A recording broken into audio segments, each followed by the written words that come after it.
Okay, so I just put the frame of honey right inside the bucket, and all I do is cut right on the edges here, and now I'm going to cut along the top, and it's going to just flop into the bucket. Now I can stop there and I can just cut this piece out and let it fall, and there it goes. And I just keep cutting down and it'll just fall into the bucket. Alright. So there's no wax foundation. This was all natural comb the bees made, and so it's easy to just cut off. And they did a pretty good job.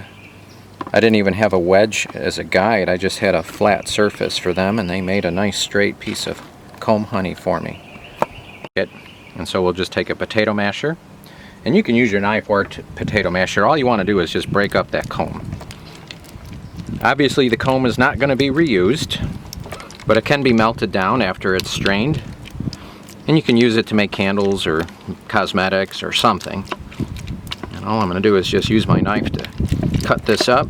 Some of the honey is in comb that's about a year old, so it's a little stiffer. Some of the honey is new, freshly drawn wax, nice and soft. That's the best. That crushes up so easy. But that's cut up pretty good. Now I'm going to use my potato masher and crush it some more. So all you do is you just take your masher and do that with it.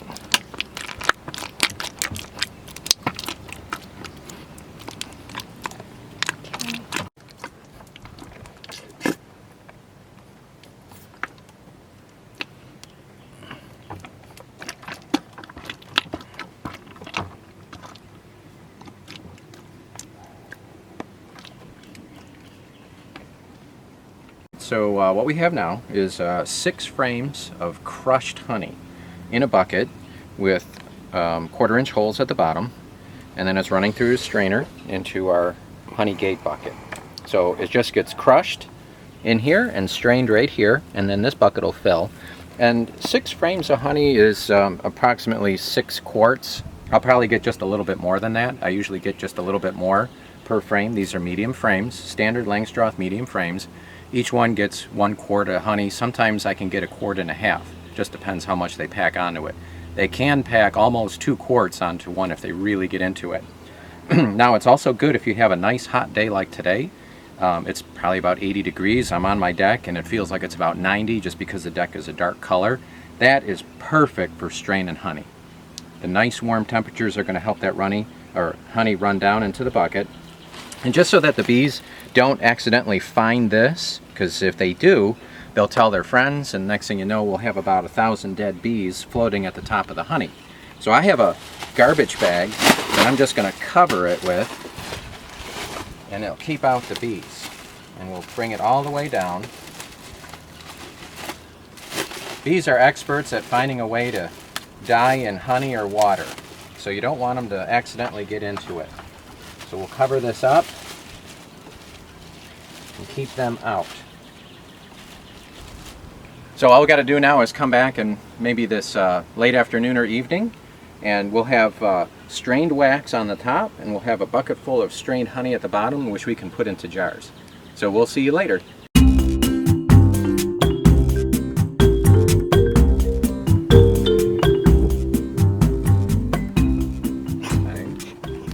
I got that. You got that. All right. So now we've got 4 jars filled, and we're just getting the last little bit of honey out.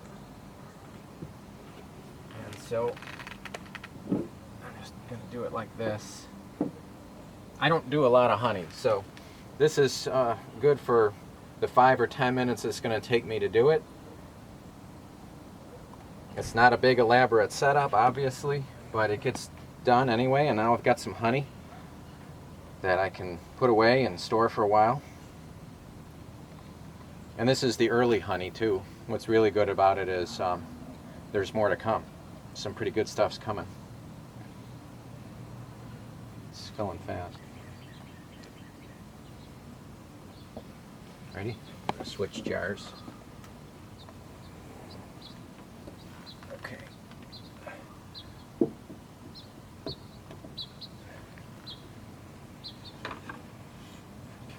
I'm gonna have to tilt that a little bit.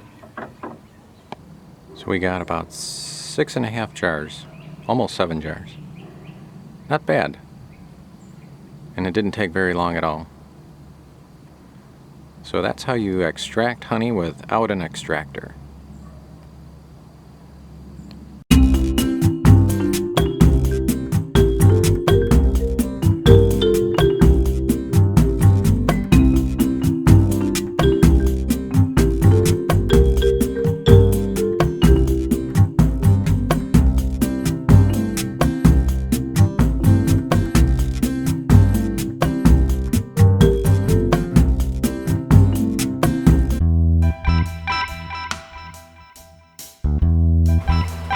Here's the bees eating the wax cappings.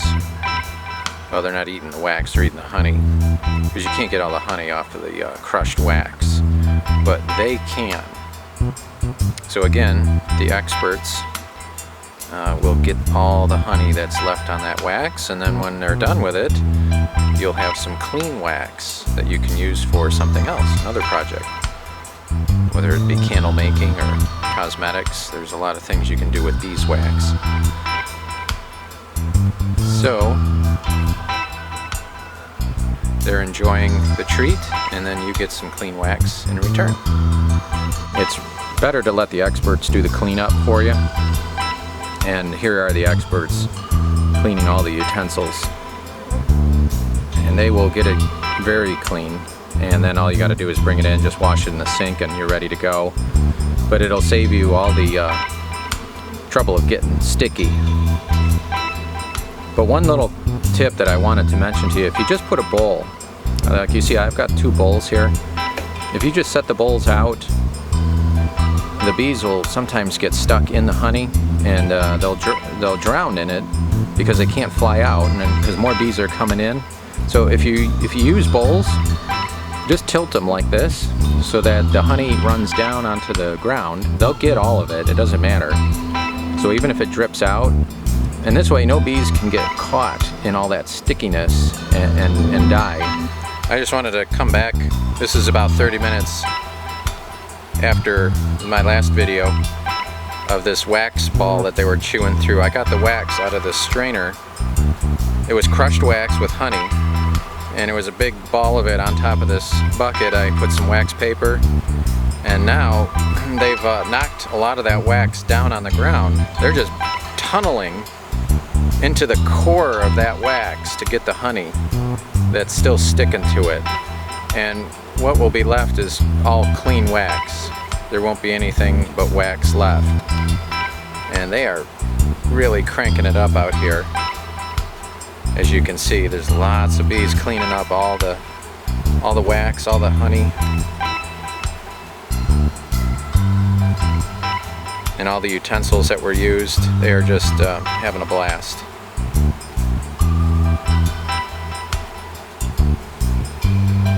And this is typical behavior of bees during a dearth. The honey flows over in our area, and had I taken a wax block with honey, you know, from crushing and straining, and set it out in April or May, it would probably go almost untouched for several days. In fact, it might even sit out here for, you know, about a week before it was gone. But I just put this out here not too long ago, maybe 45 minutes to an hour tops, and this is what they're doing. So you can always tell when the honey flows over in your area based on how they react to anything that's left out with honey or sugar on it. This is what they do.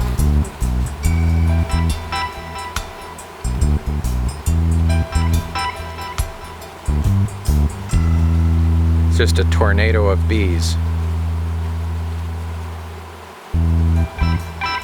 And like I say, you can see they're chewing into the center of that wax ball. And some of them fall on the ground here, and they're still cleaning every bit of it. Pretty cool.